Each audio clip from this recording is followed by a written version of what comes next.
What's going on, ladies and gentlemen? Welcome back to The Fringe. Danielle Smith is on fire lately. She's absolutely on fire, knowing exactly all of her facts, how to speak with the public, how to speak with news. Of course, she's been doing her media tours in the United States, trying to promote clean Alberta energy to the United States. Again, we contribute roughly 60% of all bitumen oil that they purchase over a year that goes down to the United States. We want the United States to be a permanent trading partner, at least within Alberta. We're not doing the whole elbows up thing in Alberta. Danielle's also looking for other markets. We've seen that she's talked in great length when we covered her Q&A live stream when she was talking about setting up offices in Abu Dhabi, offices in Japan, in China. She's interested in getting our products to other markets to offset what the Carney government is trying to do to Alberta, especially if Alberta were to move forward on independence. That being said, Vassy Kapelos. Now, I've often credited Vassy for her journalistic integrity when it comes to being fair amongst all politicians. However, she's always kind of had it out for Danielle Smith for some reason. We've covered many videos with Danielle and Vassy, but Vassy starts out kind of like an artist. She or a painter. She kind of starts with some slow, tiny dots and brush strokes here and there, and then all of a sudden comes into the big, huge brush strokes with accusations against Danielle. She tries to paint a very evil picture for some reason of Danielle every single time she's on the show. But I want to highlight today an interview that went on with them. We got about 10 minutes worth of footage to go through here, folks. But stick around because Danielle Smith absolutely completely destroys Vassy. She absolutely puts her in a place. And this is one thing I like about Danielle Smith that I've always liked about Danielle Smith is that she knows her facts, her statistics. She's prepared for these questions. And even though Vassy kind of gives her a raw end of the deal, she still goes on these news programs. She'll still sit down and talk with them. I know a lot of politicians and ones that I've spoke to that if you don't toe the line or play ball, they just simply avoid your channel or your show. They don't want to come back on. I know that happened with other politicians during the federal election that unless you say what they want you to say, they have no interest in talking with you. Danielle, of course, understands the message that's important for Alberta right now. She understands why it's important that even though people have somewhat negative skewed view on Alberta oil and Alberta energy, it's important to educate people. It's important to get out there and talk about it. Let's take a look at this interview and just watch the tone, the body language, and some of the questions that go through. Because again, as we get around to the 10-minute mark, Danielle really starts to kind of fight back. She knows what's going on in the room here. Let's go. Upon introducing that legislation, the Prime Minister said that he would ultimately, or the federal government ultimately, would not impose one of those projects in the national interest on a province that didn't want it, and that there would need to be, he used the word, consensus. Since the Premier of BC seems pretty dead set on opposition to a new pipeline from your province through his, where does that leave your pitch? Well, I think everybody is focusing on one particular project, and I'm not sure why people aren't asking the question about uranium mines perhaps being approved in Saskatchewan, or there's a golden diamond in British Columbia where they think if they have 6 or 7 different mining projects to be approved. In Manitoba, they've just approved a gold mine for the first time in 15 years. So mining in itself is making a resurgence. I'm very glad to see that. I'm rooting for all of my provincial neighbors. I want to do everything I can to support them, and I think that that's the spirit that will prevail. We've got transmission projects and linear pipeline projects that are going to require provincial coordination, and I'm very encouraged at the conversation that we're already having at the Premier's table. There's some things that we need to do to address some of the objections, but I think that the Team Canada spirit's going to prevail in the end. So that strikes me as a major shift in tone from you. So as she mentions a major shift in tone, this is where I want to cut in because I want you to watch Danielle's face, not with this next question, but some of the ones that follow. As Vassy starts, Danielle understands, again, what's going on. She can read the room. She knows what Vassy's trying to do. She's trying to pin her into a corner with a gotcha. Vassy starts to mention, what about money? Why is money not going to healthcare, to infrastructure, to schools? You're helping greedy oil companies. She tries to paint Danielle as a dirty oil, all energy person that she doesn't really care or know about her job. It gets interesting. It gets interesting. Watch the shift in tone that she's talking about as she moves forward here. you. In particular, are you trying to say that a pipeline that carries oil from Alberta through to BC is not the be-all, end-all?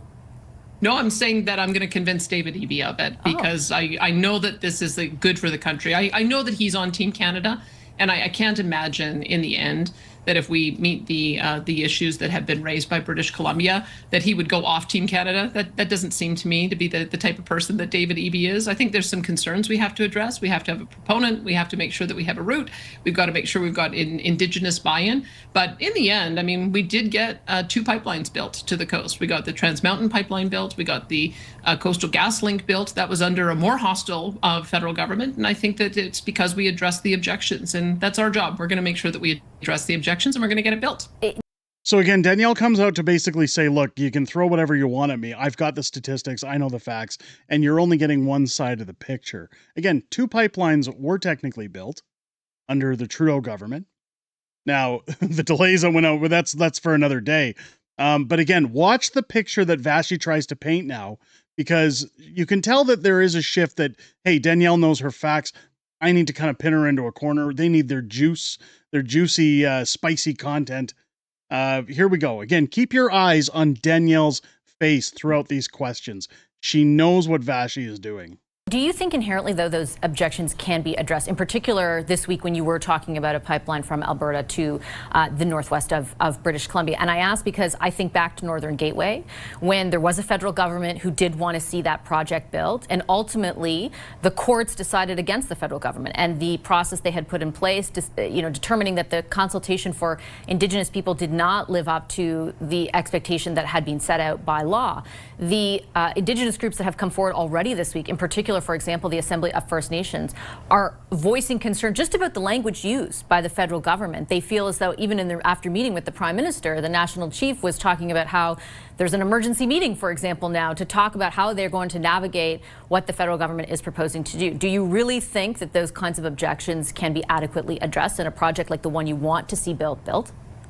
Well, a 1 million barrel a day pipeline would generate $22 billion in GDP, which is of which about 40% goes to government, half to us and half to the federal government, which can go to address all of the concerns that we have about building new infrastructure, schools, hospitals, roads, other infrastructure. That's the kind of national interest that we've got to be thinking about. I'm going to tell you, there isn't going to be a single project on the national projects list that comes close to that scale. So I think that that's what we have to be talking about, is since we all win, let's figure out a way to address the objections. I think we have gone far advanced on issues with our Alberta Indigenous Opportunities Corporation of being able to create an avenue to get equity ownership by numerous Indigenous bands. We already have $700 million worth of projects we've underwritten and several more in the works. So I think that some of those mechanisms are far more developed than they were when Northern Gate was just being considered. And I'm looking forward to it. Again, a spirit of cooperation. If we're on Team Canada, it also means being on Team Alberta.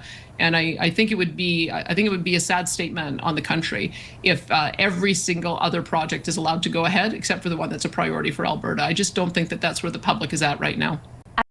So I want to touch on that because we've talked on this channel about how we already know Canada has given Alberta the middle finger. David Eby has said no pipelines going through. Absolutely not. We know Quebec has said no pipelines going through. And Mark Carney, of course, has said, hey, I'm just the mediator here. I'll put them through so long as everybody's getting along and everybody approves. What Danielle is doing here is you'll notice she keeps mentioning the words Team Canada.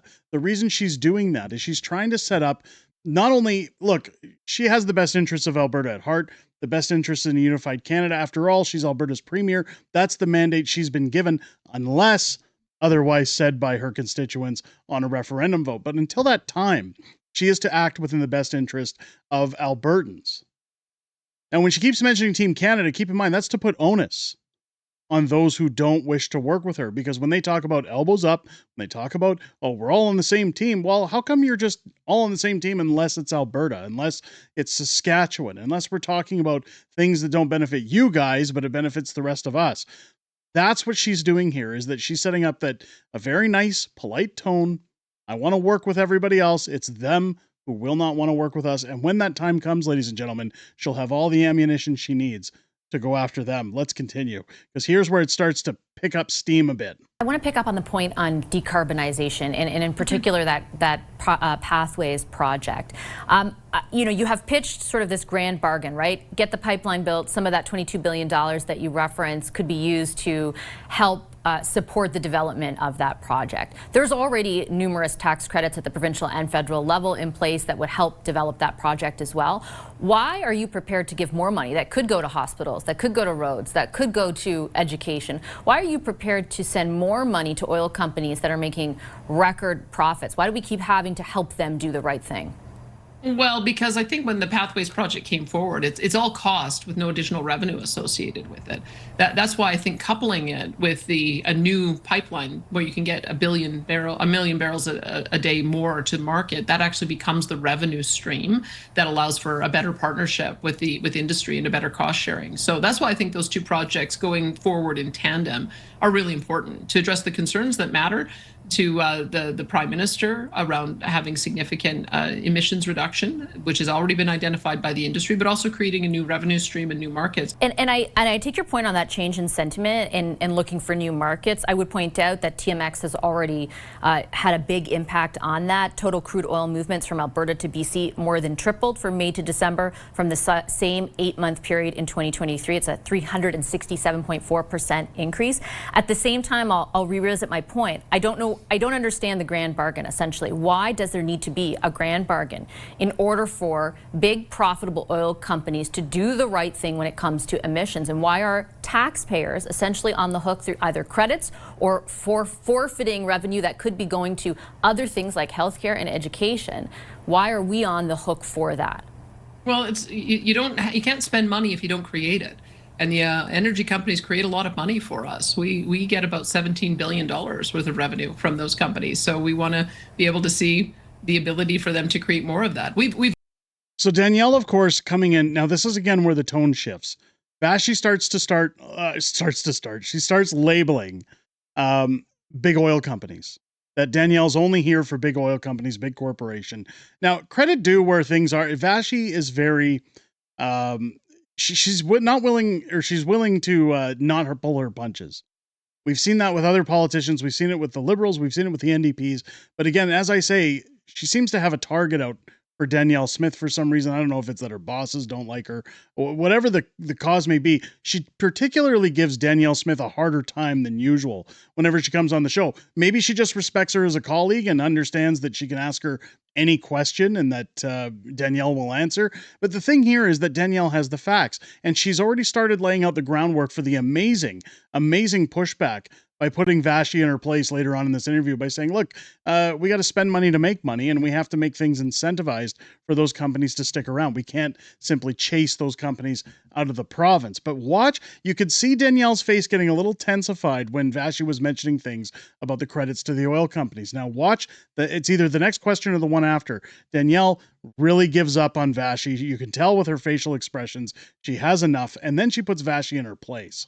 Always had a funding arrangement with our energy companies that allow them to recover the cost of construction of their oil sands operations before they have to pay the higher royalty premium. We've always had these kinds of mechanisms in law. And so putting forward a proposal as we had with the carbon capture utilization and storage tax credit, they'll be able to get a rebate of 12% of the cost. That's very much in keeping with the kind of supports that we've given in the past. I think the advantage this time is that they can now see the potential for new markets. And if you can have $20 billion worth of sales year after year after year for 20 or 30 years, that's a pretty good value proposition. So I'm happy to link those two so that we can get both projects going ahead. And I think it'll be good for the country. And it will also put us in a position where we have the lowest carbon barrels in the world, which I think should open up some additional markets for us. And I think that that's what this is all about, is trying to find new markets so that we're not 100% reliant on the United States. One of the factors that contributes to the sort of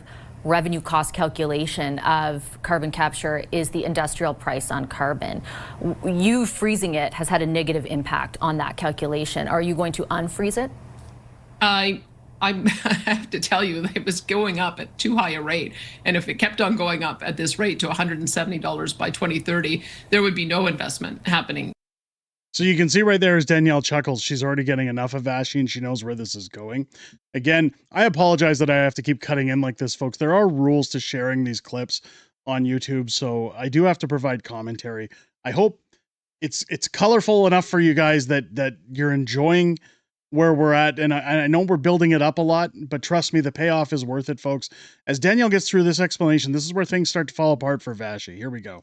In Alberta, in consulting with the industry, we thought that 95 was freezing it at 95 was about the right amount. As you know, the federal government is writing contracts for differences with companies to guarantee a price of 86.50, so it's above what the guarantee is.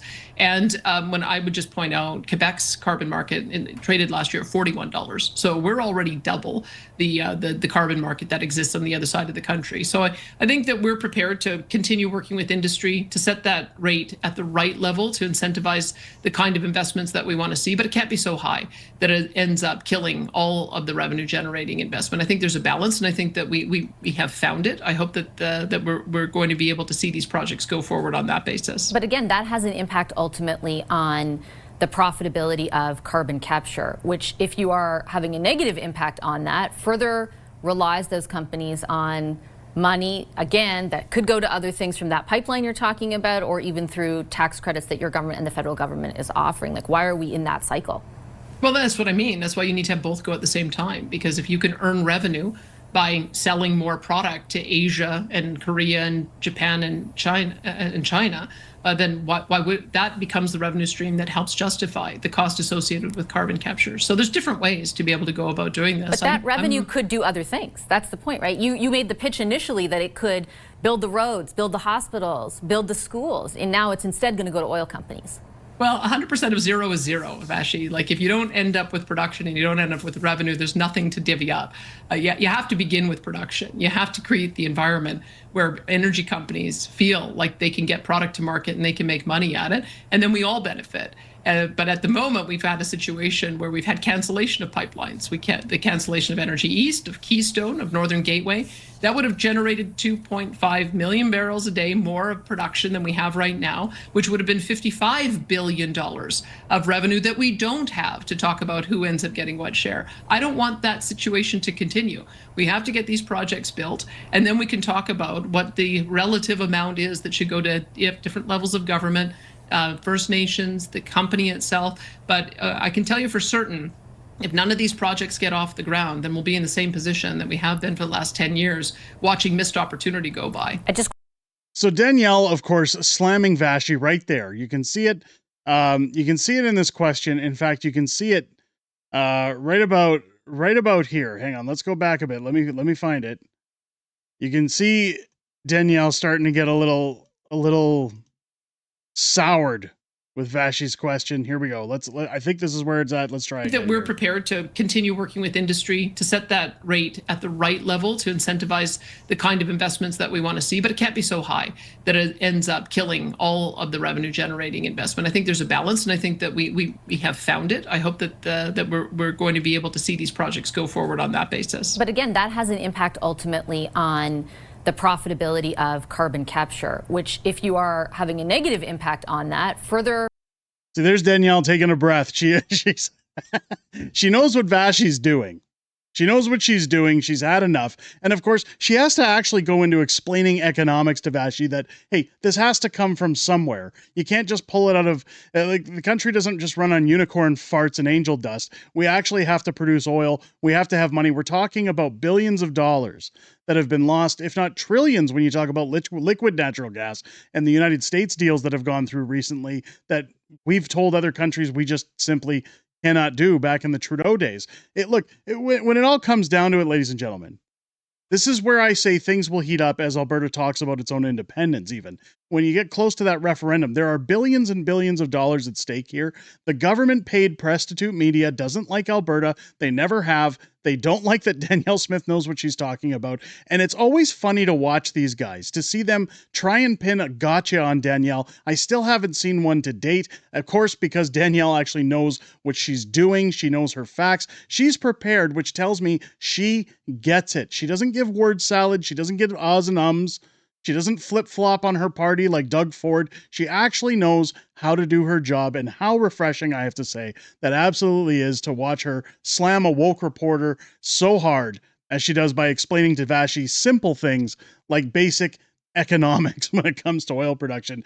Folks, ladies and gentlemen, let me know what you guys think down below. Were you happy to see Danielle kind of put her foot down? Do you like watching these facts, the based facts of Danielle, knowing exactly what she's talking about? Let me know down in the comments below. If it's your first time here, I hope this video's earned your subscription. What a way to start the week, ladies and gentlemen. Good news coming out, not just doom and gloom, not bad stuff. Fun stuff to actually talking about. And again, watching Danielle destroy the mainstream media, always a good time here on the channel. If it's your first time, again, if that video earned your subscription, make sure to hit a thumbs up and a comment on the way out. Click your bell for all notifications so you never miss when a video drops here on the channel. Join me live each and every Friday night for Friday Night Fringe, our weekly live streaming show where I'm joined by the beautiful Mrs. Fringe as we go back and forth throughout everything that happened this week in politics, everything we know that's coming up in the week ahead, as well as your Q&A within the greatest YouTube community on the platform. Full stop. I enjoy listening to what you guys have to say each and every week, but I most importantly look forward to what you have to say this Friday night, starting at 6 p.m. Pacific, 8 p.m. Central here on the channel. If you're into Alberta Independence, ladies and gentlemen, don't forget to join me tonight for a special live stream for the Alberta Prosperity Project's Town Hall in Red Deer. I will be streaming that live here on the channel tonight. Keep your eyes on the channel for when that stream is about to start. The actual Town Hall starts at 7 p.m. I'll probably have a pre-stream set up before then, so somewhere around the 6:30 mark Mountain Time, or 5:30 Pacific, if you're keeping your eyes on the channel. With that said, ladies and gentlemen, I hope you enjoyed this video. I hope you have a great rest of your day. I'll catch you on the next one.